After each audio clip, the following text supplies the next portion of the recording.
Aloha and welcome to our Women Unleashed retreat session. Today we are going to be tapping in, connecting, creating altar, but more importantly, tuning into your inner truth, tuning into wisdom, tuning into permission for you to really express and be all the pieces, all the yummy pieces of you. So before we do that, let's go ahead, take a few breaths to get present and we'll jump in. So I invite you with me to first notice any energy from before our session that's still lingering. Inhaling in, exhale, release. If there's anything coming up in the future that's pulling you away from this moment, inhale in, exhale and release. And our third and final breath, smelling this moment together. And release.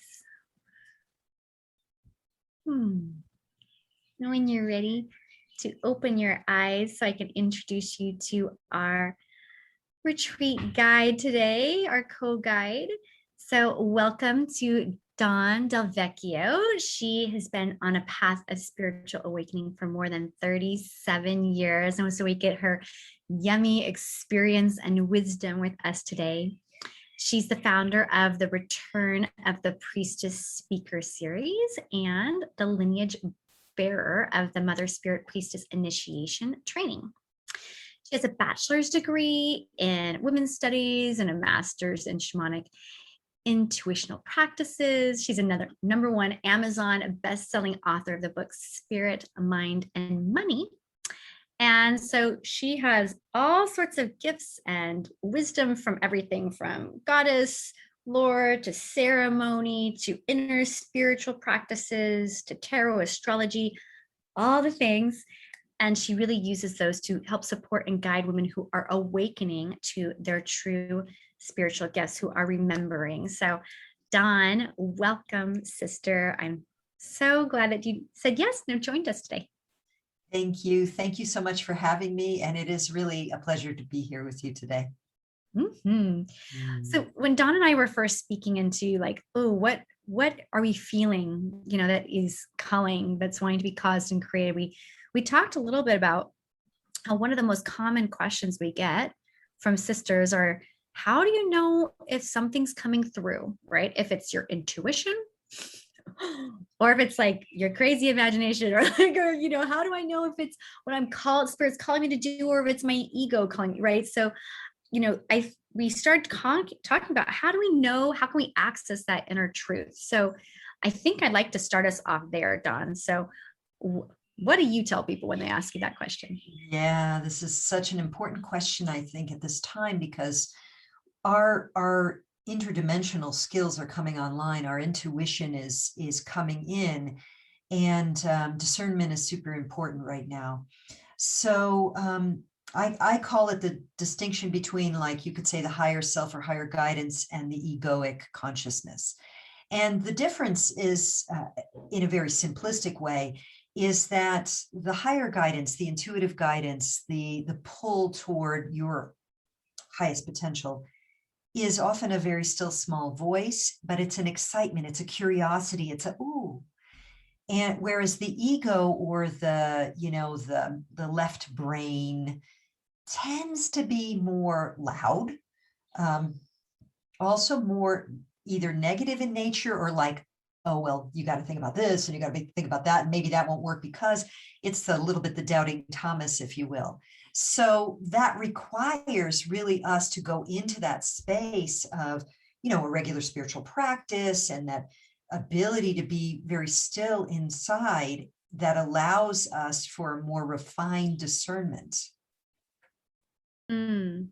Yeah, to be able to know the differences it's like developing relationship with both, to be like, oh, I know you. I know you. Like, I think about when this is when I was first dating, right? I'd first date someone, and like in the very beginning, I might think that they were one person. And then after getting to know them for a while, I'm like, oh, actually, you're a little bit different. So yeah. I think there's this piece that you're talking, right? It's like knowing developing relationship with your intuition, developing relationship with that other side. I find that as well. It's like if there's anything, for me, it's also feeling in my body. Like if there's like a certain kind of there's a constriction that can happen with some of those thoughts. Yeah. For me, not because I sometimes I'm still scared when spirits ask me to do stuff, right? I'm like, but there is a bit of like a not like a, there's something different in my body I noticed too. This is a great thing to point out, because I think we're all ultimately able to have the body experience, but we're all wired differently. Certainly as an astrologer, it's very obvious. Some people have almost no earth in their chart. They don't feel it physically. It comes in and they can be very mystical, very psychic, etc. So that, again, going back to the spiritual practice helps you not only get to know those voices, but really get to know how you receive guidance. I mean, I've received guidance literally through signs like billboards and or numbers, right? So that's the other thing, that if spirit is guiding you, and spirit, you can call it the divine mother, your higher self, is guiding you toward what your soul intended, a certain thing, that message is going to keep coming in. So it can kind of feel like sometimes we have walls too, like we know we want to move toward this expression of our creativity or expression of our actual self-actualization, and something comes up that feels like a block. If we just give up and say, oh, it wasn't meant to be, without actually going, well, maybe this is actually something I need to clear, we have to look at those blocks that way. Because the thing is, if it's really something that you're at a soul level you intended to do, it's going to keep presenting itself. It's going to present itself here and there and there and there, just like difficult patterns in our life. Patterns of relationship or whatever. It will show up in your relationship with a boyfriend, in your relationship with a spouse. Oh, I'm single now. In your relationship with your employer, you'll see the pattern. Same with the soul's calling to your divinely guided path. It will keep presenting itself. I love that there's a pattern, right? It kind of feels like, oh, good. Like sometimes, like, there are times like, oh no, I missed it. Like it like the divine call came and like I missed, but there's like this piece of like, not relentlessness in a negative way, but like in this like continuous, like presenting again and again and again, coming in different ways. Like I love that you said that you got signs, like actual literal billboard signs. Like I've had books fall off shelves. I've had people are big ones for me. They will say something and I'm like they're angels. I'm like, oh, like they don't even know what they're saying. And it's like, messages meant. So it's like there's so many different ways to listen and tune in. So you said like your daily practice, yeah, is the way that you tune in and you connect. What are the things that ingredients, shall we say, that you consider like important for developing that listening in your practice? Great question. Well, the daily practice is really part of the discipline of building that muscle, right? It's like lifting weights. Your muscle won't grow unless you put some effort in there. So for me, meditation is absolutely key. And there are many different kinds of meditation, but the idea being that you're reining in the wild horse of the ego mind that is going to take you on a, all over the place, from the grocery shopping list to the ex-boyfriend that you still feel he done me wrong, to whatever, all of those little tracks of synaptical wiring that go in the head. So sometimes when we first start to sit down to meditate, it's like sitting down to invite what I call the monkeys in the rubber room bouncing all around. So meditation, whether you're practicing a mantra or you're doing visualization, or you're literally just going for the separation between the witness and the egoic identity, is absolutely essential to us coming back to our higher self connection. So if nothing else, that. And then, after that, it really depends on what aligns for you. For creatives, of course, creative self-expression is super important. As a professional writer of many years, my journal is always on my working altar, because I channel with voice. But if I'm sitting on my altar at my altar by myself, I do writing. That's how it works for me. But there are many things: dancing, yoga, obviously. But for me, I would say, really, for anyone, meditation. But it's not something like a lot of times I hear from people, well, I just can't meditate. Well, you couldn't ride a bike either. Meditation is not something you just can do or can't do. It's a muscle you develop. It's a skill you cultivate. I think part of it too is this idea that meditation, like when I first started meditation, I thought the goal was to actually stop all my thoughts. I'm like, this is not working, right? Like, but it's like once I realized, oh, it's just to notice my thoughts, right? And then to come back to my breath, or, there are different modes of meditation, but that it let off that pressure that like I'm doing it wrong. Yes. And but I really love what you're saying about that piece around self-expression, because I find same that I'll do like something to quiet or to like go to that still small voice that you spoke of, kind of that quiet place, and then letting whatever wants to express move through from that place, whether it's movement or journaling or writing or creativity, or it's like it comes through and it's like ready to go somewhere, right? Or ready to continue on. Mm-hmm. Yeah, absolutely. And it's extremely, whatever the creativity is, it's spirit moving through us, inspiration. Excuse me. I did want to say too, just another comment on the meditation. Yeah, it's not about silencing the thoughts. It's about being able to disidentify with every little thought that's going through your head. Don't believe everything you think. That's what takes us down these rabbit holes of really wasted energy, in a sense, when we start to see ourselves going down those old, like, oh, thank you for sharing. Yeah, no, I'm going to choose to watch my breath instead. I'm going to choose to create creatively instead of worry about the future, or regret about the past. Or I loved our breaths at the beginning for that reason, like coming home to this now moment.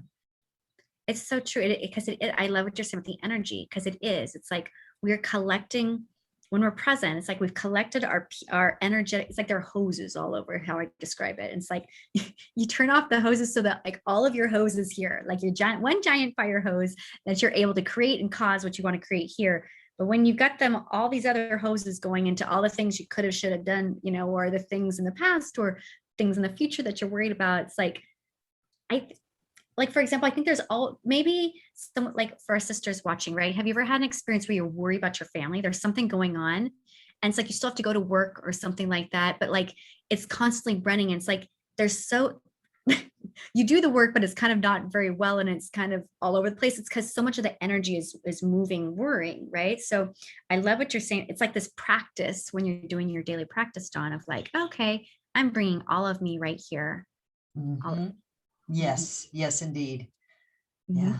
So we're going to be playing with, you have some beautiful ritual, some ceremony that we get to work with today. Can you want to share a little bit about kind of what we're doing and what this can help open up for our sisters?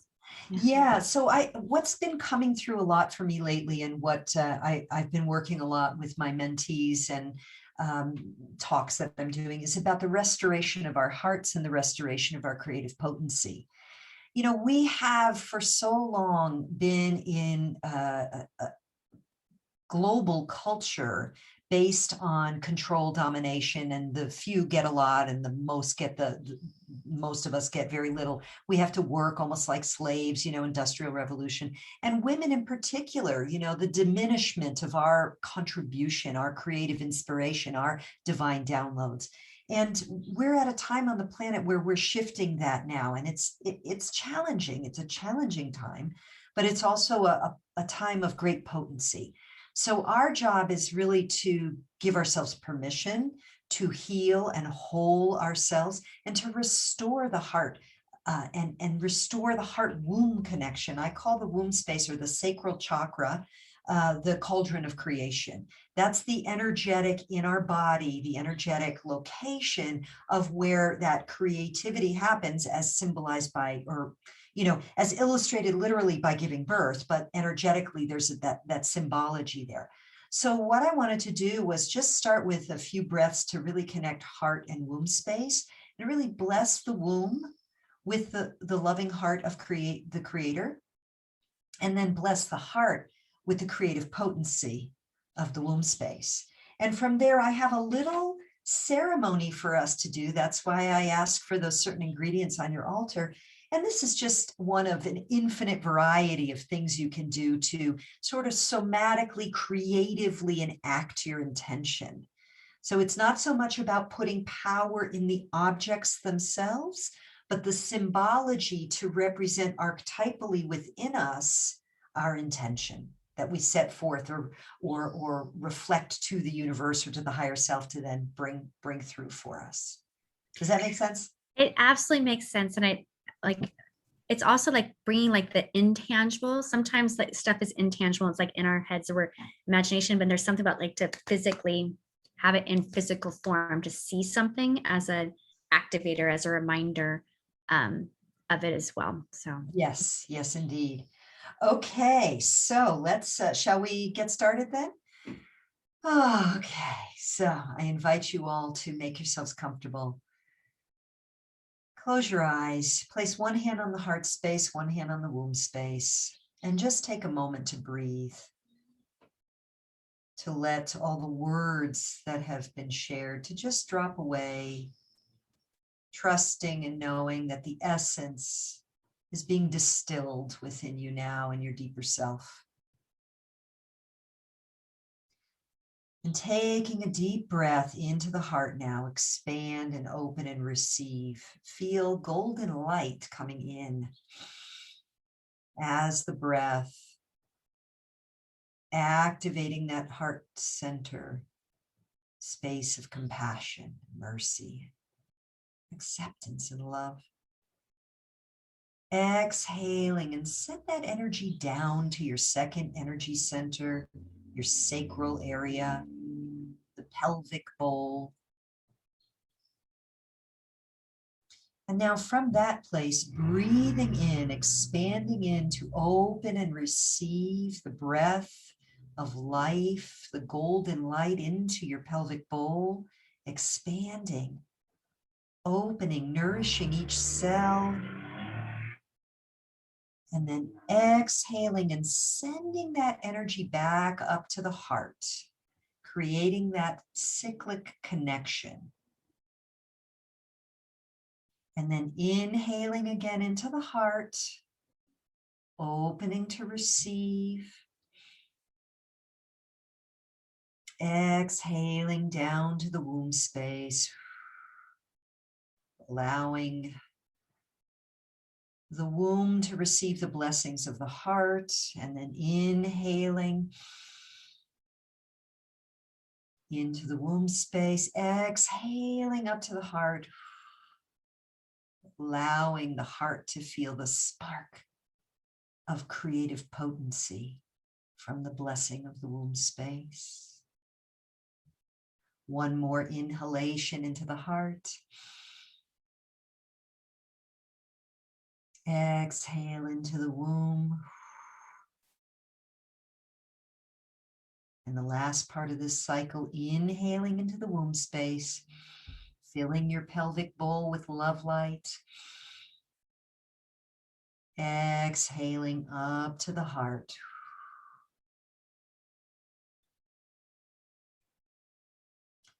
And then breathing at a pace that works for you. When you're ready, you can open your eyes. And go to your altar and pick up your feather, or in my case, I have one of my smudge feathers, owl feathers, and just begin to move it in the air. We're going to take a moment to connect with the element of air and notice the way the wind or the air moves through the feather and the feather moves through the air. Feathers are designed in a very specific way. And so you will feel different pressure at different parts of the feather.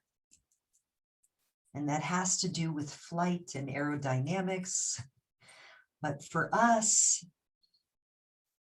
as you move your feather around, begin to breathe and feel the element of air, allowing the air element to bless you and to inform you in some way, bringing a message on the airwaves. We are moving into the age of Aquarius, which the symbol or the glyph are the airwaves.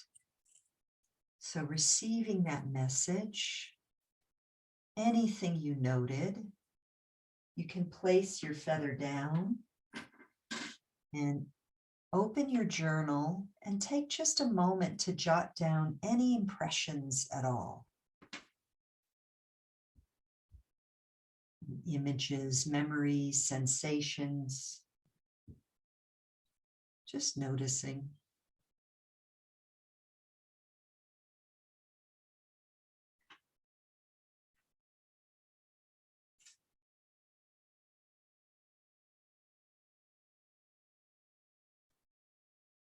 And then when you're ready, go ahead and take your candle. And if you've not lit it yet, you can light it. And I have we were comparing that we both have the Mother Mary candles. And just place it before you and take a moment to watch the flame. And what I want you to do as you gaze into the flame is begin to undulate your spine. So starting at the base of the spine,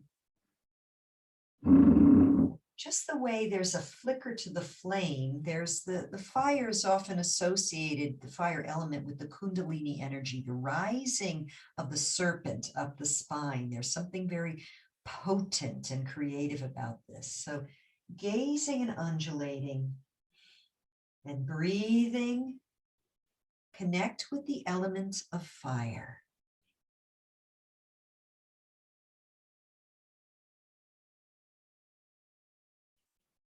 And as you watch the flame dance, be open to receive any impressions, guidance, memories, sensations in the body.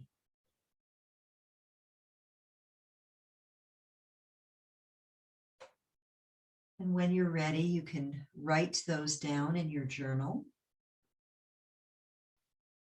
And of course, this is an abbreviated ceremony. We could do each of these for much longer, but for now, just so we can get a sense of how to work with these energies.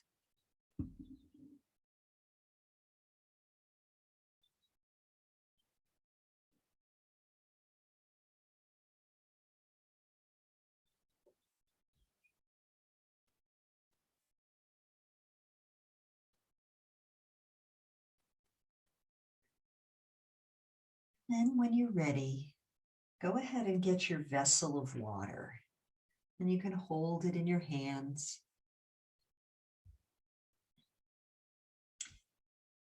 And gaze into the water. You could even swirl it around and just allow your vision to diffuse. So you're going to disperse your focus so it's not in one point, but rather dispersed, and gaze almost in a blurred-eyed state at the whole of the water as it moves or reflects.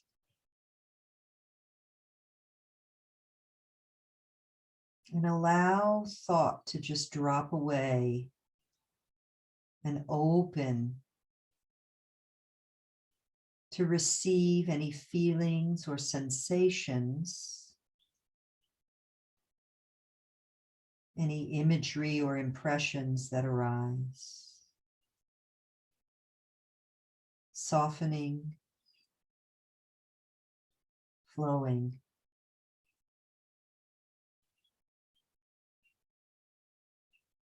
Feeling uncontained and unlimited, like the flow of water.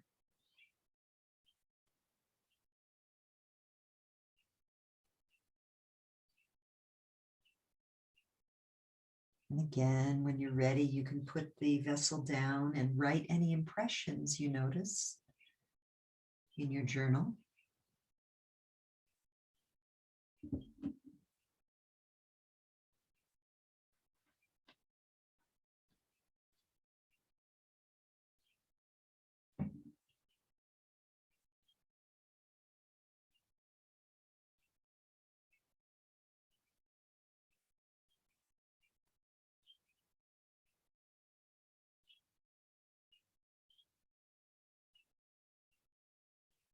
And again, when you're ready, you can go ahead and grab your crystal or gemstone or whatever that earth object is, and holding it between your hands, or you could place it on a chakra, whatever feels right to you, an energy center, just holding it and tune inward. Feel how it feels in your hand. Feel its solidity, its strength, its texture.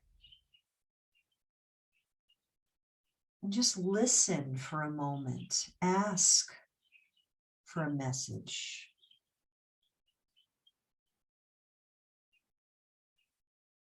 Be still like the stones and frequencied up like a crystal to attune to this energy deeply connected with Mother Gaia, as all of these elements are. But the earth as her body, the rock, the stone as part of her body, and the earth.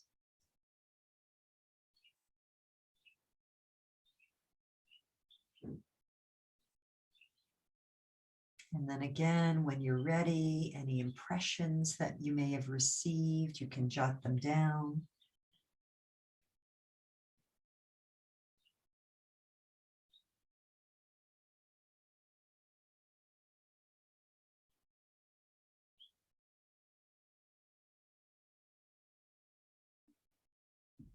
Actually, you can keep your crystal. We're going to work with it a little bit more. So what we're going to do now is we're going to set an intention. We're going to actually charge, we call it charging or giving energy to our crystal for enlivening our own creative potency, restoring it and enlivening it. So tuning again inward, and you could put this on your heart or maybe your womb space now. You can hold it there and just taking a deep breath in, tuning into your own life. What is it that you need, wish for, are calling forth in order to more fully restore and enliven your own creativity in your life at this time? Perhaps it's more time or space. Perhaps it's a new medium or the need to connect more deeply with another. It doesn't matter what it is. Maybe it's just wanting that energy, just saying, I'm ready to reclaim my creative potency. I'm ready to enliven my creative expression. I'm ready to give myself permission to be my full embodied expression of my divine creator beingness. And feeling the desire, the strength, the power of that intent. Allow yourself to own it. Give yourself permission to say yes to your true, sacred, feminine, creative potency. And taking a deep breath into your heart. Exhale into that crystal or stone you're holding. And taking another deep breath into the womb space. Exhale that intention into your crystal.